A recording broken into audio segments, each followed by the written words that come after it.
There's a courtroom in your county where lawyers often can't take over the fight, and the person who screwed you over is hoping you never learn it exists. Think about the last time someone ripped you off. A contractor who took $3,000 and ghosted. A landlord who kept your deposit and stopped answering texts. A guy on Facebook Marketplace who shipped you a broken TV and then blocked you. You ate the loss, right?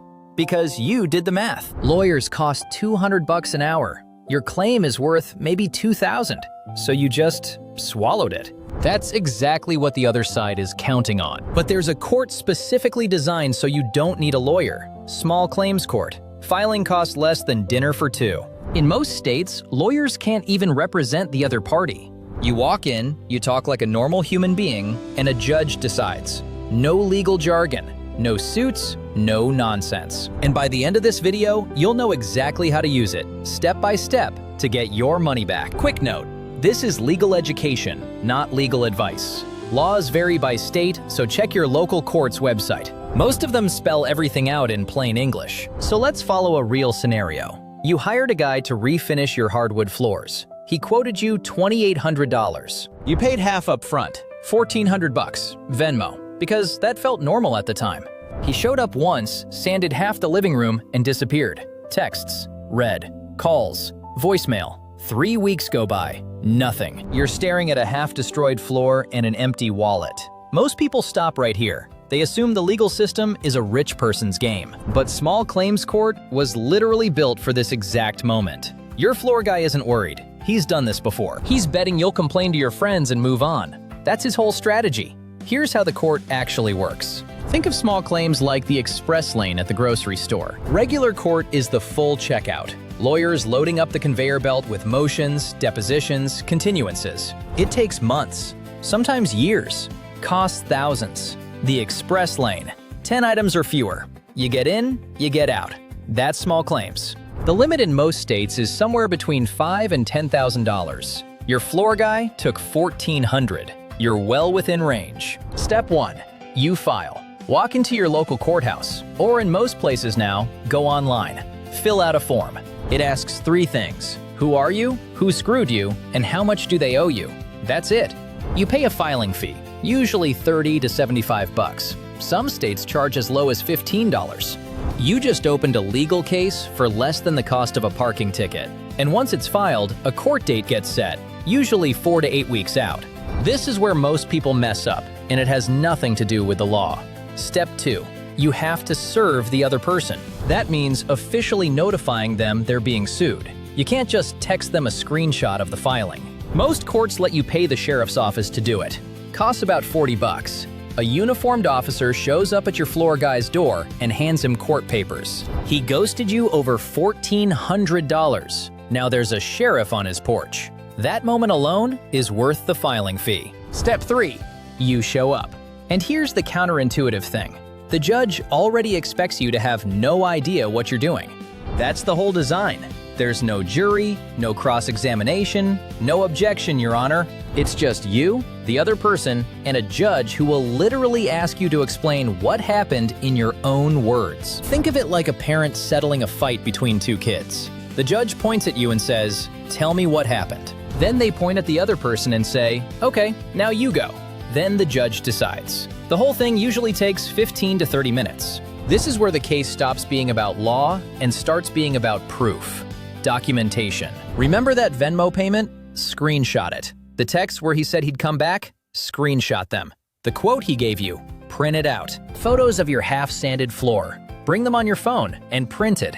You're not building a legal argument, you're building a story a judge can see. Think of your evidence folder like a highlight reel. Every receipt, every text, every photo is a play. You're just showing the judge the tape. Organize it by date. Put it in a folder.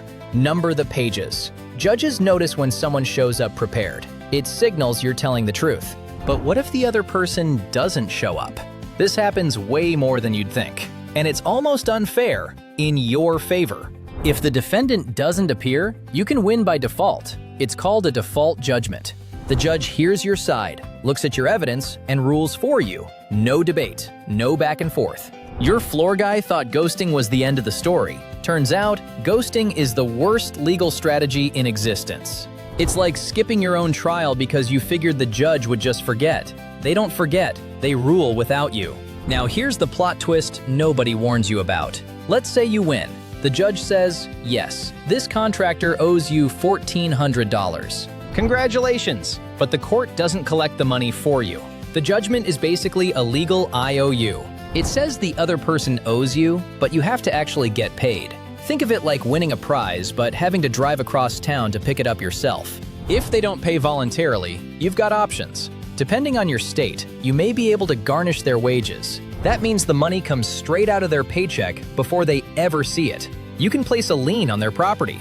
In some jurisdictions, you can use court procedures to reach their bank account. The judgment follows them. It can affect their ability to get credit. It doesn't expire for years, sometimes a decade or more. That $1,400 they thought they got away with just became a legal debt that doesn't disappear. So let's zoom out on what actually happened.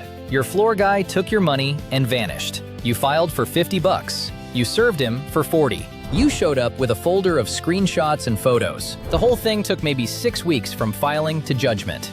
Total cost to you? Under $100. Total cost to him? $1,400 plus court fees plus a judgment on his record. He bet everything on you not knowing this system existed. He lost that bet. Here's what most people never think about. Small claims court isn't just for contractors. Unpaid rent, a security deposit your landlord won't return, a fender bender where the other driver won't pay up, a friend who borrowed money and pretends they didn't, a company that charged you for a service they never delivered, an auto shop that broke something and denied it, a wedding vendor who canceled last minute and kept your deposit. All of it. If someone owes you money and it's under your state's limit, this court exists specifically for you. Not for corporations, not for lawyers. For regular people who got screwed and want to do something about it. The most accessible courtroom in America is basically a secret. Not because it's hidden, but because nobody profits from you knowing about it. Lawyers don't make money on a $2,000 dispute. The math doesn't work for them, so they don't mention it. And the person who owes you money sure isn't going to bring it up. Remember your half-sanded floor?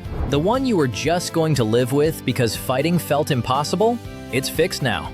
Not because you hired a lawyer, not because you begged, because you walked into a courthouse and told the truth. You let the system do exactly what it was designed to do. File the claim, serve the papers, bring proof, follow through on collection.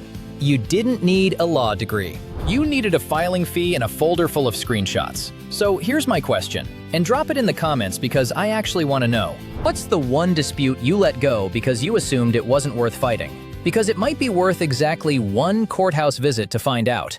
If you enjoyed the video, make sure to like and subscribe, and make sure to leave a comment on what topic you'd like to see next. Thanks for watching.